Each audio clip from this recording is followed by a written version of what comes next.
Students, week 3 में हम lecture number 5 को डिस्कस कर रहे हैं जो कि unary operator and character data type के बारे में है। आज के इस लेक्चर में हम डिस्कस करेंगे यूनरी ऑपरेटर्स को, और जो कमिंग वीडियो है वीडियो 2 में हम कैरेक्टर डेटा टाइप को भी डिस्कस कर रहे होंगे। यूनरी इससे पहले जो हमने बात की थी उनमें हमने अरिथमेटिक ऑपरेटर देखे, यूनरी ऑपरेटर का जस्ट आइडिया देखा था कि यूनरी ऑपरेटर आखिर है क्या, और प्रीवियसली हमने बात की थी इनपुट फ्रॉम यूज़र। आज भी हम यूनरी ऑपरेटर को डिस्कस करेंगे। जिस तरह हमने प्रीवियसली बात की थी, हमने यूनरी ऑपरेटर में जस्ट डिस्कस किया था लास्ट टाइम कि प्लस प्लस का ऑपरेटर हमने देखा था, और माइनस वन यानी इंक्रीमेंट और डिक्रीमेंट के ऑपरेटर को हमने देखे थे। इनमें हमने दो कैटेगरीज नहीं पढ़ी, pre increment post increment, pre decrement post decrement. इन दोनों का आखिर आपस में फ़र्क क्या है। तो आज के इस लेक्चर में हम इन्हीं चीज़ों को देखेंगे कि दोनों में डिफरेंस क्या है। बस हमने लास्ट टाइम यही पढ़ा था कि ये प्री इंक्रीमेंट है तो ये +1 कर देगा, पोस्ट इंक्रीमेंट है तो ये +1 कर देगा। और मैंने आपसे कहा था कि आपको डिफरेंस नज़र आएगा जब किसी इक्वेशन के अंदर या किसी स्टेटमेंट के अंदर इस्तेमाल हो रहा होगा जो कि किसी दूसरे वेरिएबल के साथ रिलेट कर रही होगी या किसी प्रिंटिंग स्टेटमेंट के अंदर यूज़ हो रही होगी। तो हम देखते हैं इसको।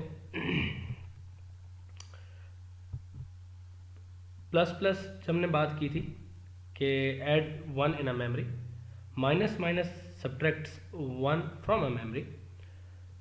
यूनरी ऑपरेटर जो है हमारे वो ओनली 1 ऑपरेंड रिक्वायर करते हैं, जो कि हमने लास्ट टाइम भी ये चीज़ डिस्कस की थी। Both increment and decrement are divided into further 2 categories, जिसे हम प्रीफिक्स, जिसे हम कहते हैं pre increment. When operator is used before some variable, जब आपका ऑपरेटर किसी वेरिएबल से पहले इस्तेमाल हो गया हो। फॉर एग्जांपल मैं कहता हूँ मेरे पास वेरिएबल x है, अगर प्लस प्लस यहाँ पे इस्तेमाल हो रहा है तो इसको हम प्रीफिक्स कहते हैं। प्रीफिक्स, ये इसको हम प्री इंक्रीमेंट भी कहते हैं और साथ ही प्रीफिक्स भी कहा जाता है।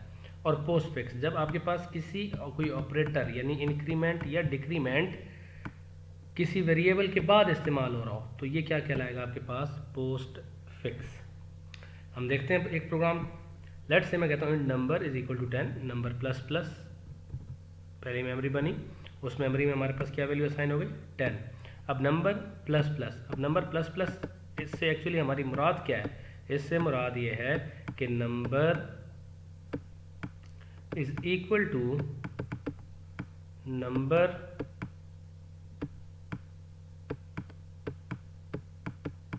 +1, ये मुराद है। जब इसमें 11 हो गया आपके पास।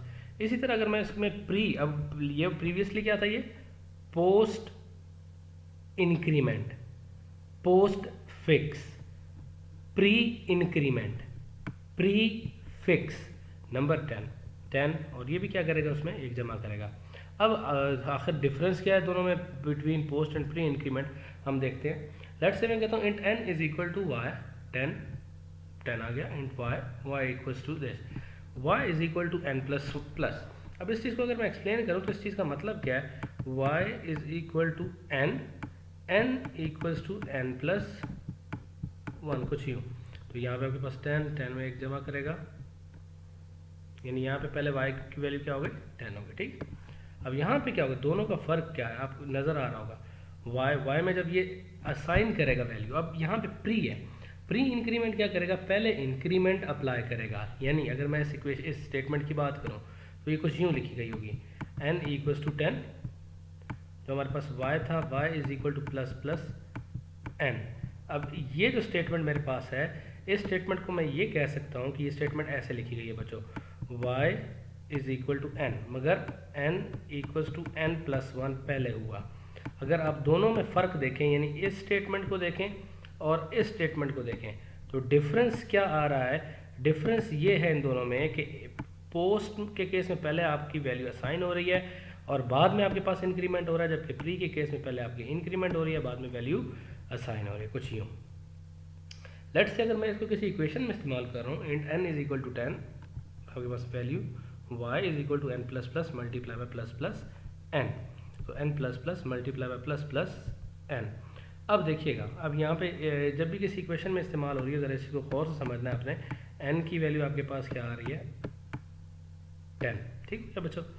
अब यहाँ पे आपके पास आपने ये देखना है इन दोनों में से प्री इंक्रीमेंट कौन सा है, ये प्री इंक्रीमेंट आपके पास, या प्री डिक्रीमेंट कौन सा, पहले प्री सॉल्व होगा, ये इसमें इंक्रीमेंट कर देगा 11।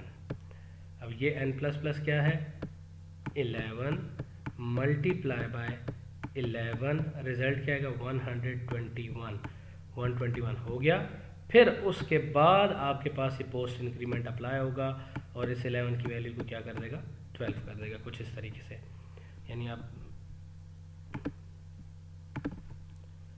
Pre increment has higher priority 11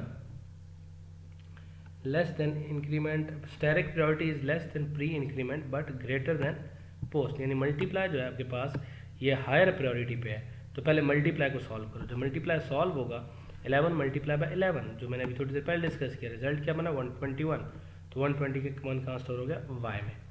फिर 9 पोस्ट इंक्रीमेंट, आखिरी चीज़ हमारी रह गई थी जो कि पोस्ट इंक्रीमेंट थी, पोस्ट इंक्रीमेंट अप्लाई होगा जो कि वैल्यू क्या दे रहा होगा 12। तो आपके पास वैल्यू कुछ इस तरीके से बन जाएगी कि आपके पास जो वैल्यू वेरिएबल में आ जाएगी वो कौन सी होगी 12। इन अदर वर्ड्स, अगर आपके पास कोई इक्वेशन आप प्री इंक्रीमेंट यूज़ कर रहे हैं, प्री डिक्रीमेंट इस्तेमाल कर रहे हैं, किसी इक्वेशन में लिखा हुआ है, तो सबसे पहले आपके प्री वाले सॉल्व होंगे, चाहे आइदर वो इंक्रीमेंट के केस में या वो डिक्रीमेंट के केस में, ठीक हो गया। उसके बाद फिर बाकी ऑपरेटर सॉल्व होंगे, उसके बाद एंड पे जाके आपका पोस्ट इंक्रीमेंट सॉल्व हो रहा होगा। लेट्स से हम कहते हैं कि आउटपुट किस हवाले से, एन की वैल्यू 10 हो गई। जब वैल्यू ऑफ एन अगर मैं प्रिंट करूंगा तो क्या प्रिंट करेगा आउटपुट विंडो के ऊपर मेरे पास 10।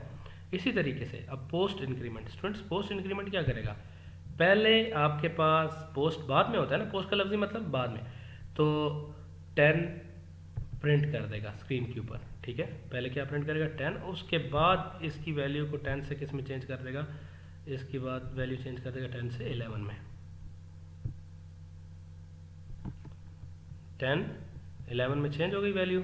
अब let's say after post increment इसकी वैल्यू क्या थी 11, आप देखें यहाँ पे स्क्रीन पे क्या नज़र आ रहा होगा आपको 11। फिर प्री इंक्रीमेंट की वैल्यू आपके पास एन के ऊपर प्लस प्लस आपने एन अप्लाई किया, एन की वैल्यू अब प्री इंक्रीमेंट है, सबसे पहले आप क्या करेगा इसका प्लस करेगा, प्लस 12 करेगा, तो स्क्रीन पे भी आपके पास क्या नज़र आ रहा होगा 12, गुड ऐसे, ठीक है। अच्छा फिर आपके पास क्या आ रहा है आफ्टर प्री इंक्रीमेंट के बाद अब एन की वैल्यू क्या पड़ी हुई है, एन में तो 12 पड़ा हुआ है, तो 12 प्रिंट हो जाएगा बिल्कुल उसी तरीके से। पोस्ट डिक्रीमेंट, अब स्टूडेंट्स डिक्रीमेंट का क्या काम होता है, डिक्रीमेंट ने एक माइनस करना होता है। अब अगर वो एक माइनस करेगा तो माइनस करते वक्त क्या होगा 12 में से एक माइनस, अब क्या है प्री है पोस्ट है तो ये क्या करेगा बाद में डिक्रीमेंट करेगा, पहले वैल्यू प्रिंट कर देगा। यानी स्क्रीन पे क्या नजर आएगा पोस्ट डिक्रीमेंट 12, इसके बाद डिक्रीमेंट किया इसने यहाँ पे हमारे पास वैल्यू को डिक्रीमेंट करने के बाद, अच्छा यहाँ पे कुछ इस तरीके से आ गया 11। अब आफ्टर पोस्ट एन की वैल्यू क्या पड़ी 11 प्रिंट करेगा। प्री डिक्रीमेंट क्या करेगा पहले माइनस करेगा, 11 में से माइनस किया क्या आ गया 10 स्क्रीन पे प्रिंट करेगा। आफ्टर प्री डिक्रीमेंट के बाद वैल्यू क्या पड़ी हुई है 10 पड़ी हुई है, तो प्री डिक्रीमेंट के बाद जो वैल्यू 10 है उस वैल्यू को प्रिंट करेगा। तो स्टूडेंट्स उम्मीद है आपको ये यूनरी ऑपरेटर का अभी मज़ीद कॉन्सेप्ट क्लियर हो गया होगा कि यूनरी ऑपरेटर्स जब इक्वेशन में इस्तेमाल हो रहे होंगे किस तरीके से इस्तेमाल होंगे, और ये हम C++ के पर्सपेक्टिव से बात कर रहे हैं, ठीक है।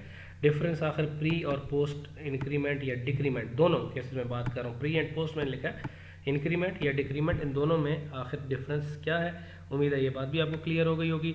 और इक्वेशन में सबसे पहले क्या चीज़ सॉल्व हो रही होगी, प्री के जो इंक्रीमेंट है या डिक्रीमेंट है उसकी प्रायोरिटी हाई होती है, सबसे पहले आपका प्री इंक्रीमेंट या डिक्रीमेंट का पार्ट सॉल्व होता है, उसके बाद आपके पास क्या सॉल्व हो रहा होगा पोस्ट इंक्रीमेंट या पोस्ट डिक्रीमेंट को सॉल्व किया जाता है। और अगर आपके पास किसी इक्वेशन में पोस्ट है तो पोस्ट एंड पे सॉल्व होगा, पहले इक्वेशन पूरी की पूरी सॉल्व की जाएगी।